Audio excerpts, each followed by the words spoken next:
En politique, il y a parfois des signes qui ne trompent pas.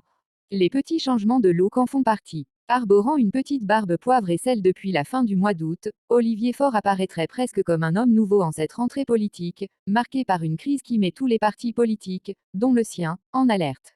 En annonçant un vote de confiance sur le budget 2026, précipitant de fait sa chute, François Bayrou a contraint tous les responsables politiques à se positionner pour l'après.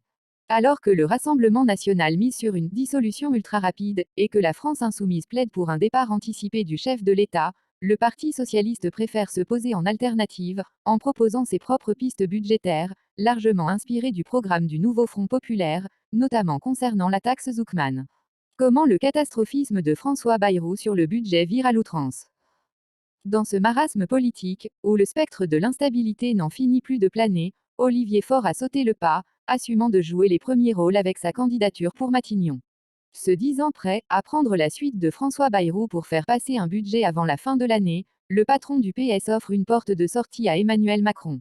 Ce dont le chef de l'État a bien conscience. Il l'observe avec intérêt. Olivier Faure est l'une des clés de résolution de la situation. Le PS ne veut pas de dissolution, veut être considéré et a la volonté de revendiquer Matignon, a confié un proche d'Emmanuel Macron au Figaro, prévenant toutefois que c'est au député de Seine-et-Marne de faire la démonstration qu'il peut garantir un temps de stabilité, en étant capable de présenter un dispositif susceptible de ne pas être censuré.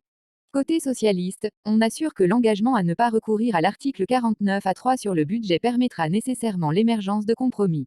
Une option pilonnée par les insoumis. Raison pour laquelle il est question de jouer à fond la carte de l'alternative. Je suis à la disposition du chef de l'État, évidemment, à tout moment pour discuter des conditions dans lesquelles nous pourrions occuper les places gouvernementales qui sont aujourd'hui occupées par la majorité relative de François Bayrou, a insisté ce mardi 2 septembre Olivier Faure. Ce qui, sans surprise, lui vaut un tir de barrage des insoumis, qui accusent déjà les socialistes de trahir le nouveau Front populaire. Se servir plutôt que servir les électeurs et le programme du NFP. Quelle déchéance, qui est candidat pour monter sur le radeau de la méduse socialiste.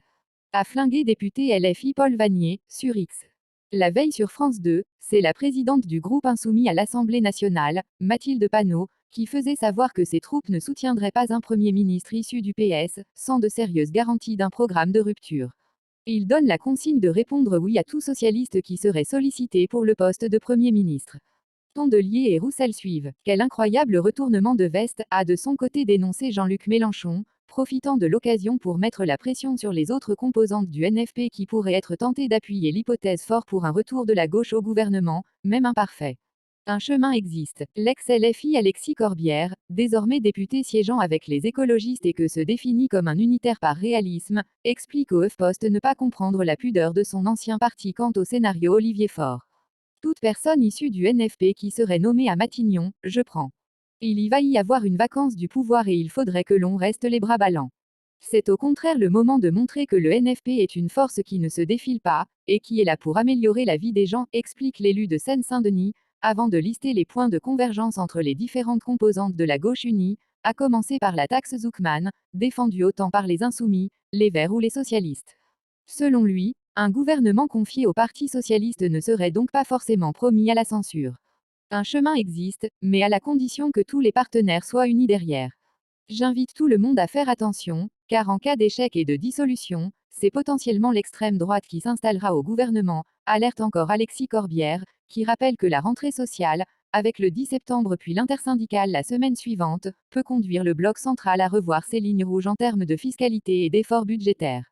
Et donc, offrir des marges de manœuvre à une personnalité de gauche s'installant dans le fauteuil de François Bayrou.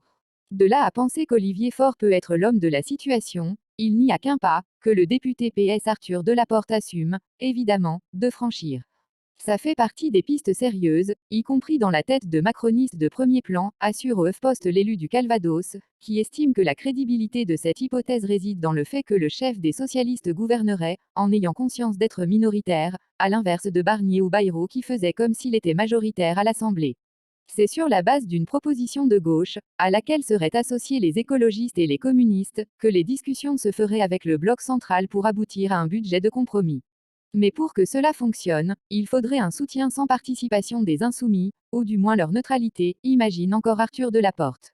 Les troupes mélenchonistes, qui adorent instruire des procès en traîtrise au Parti socialiste, en sont-elles capables? Pour Olivier Faure, cela vaut le coup de se laisser pousser la barbe pour voir.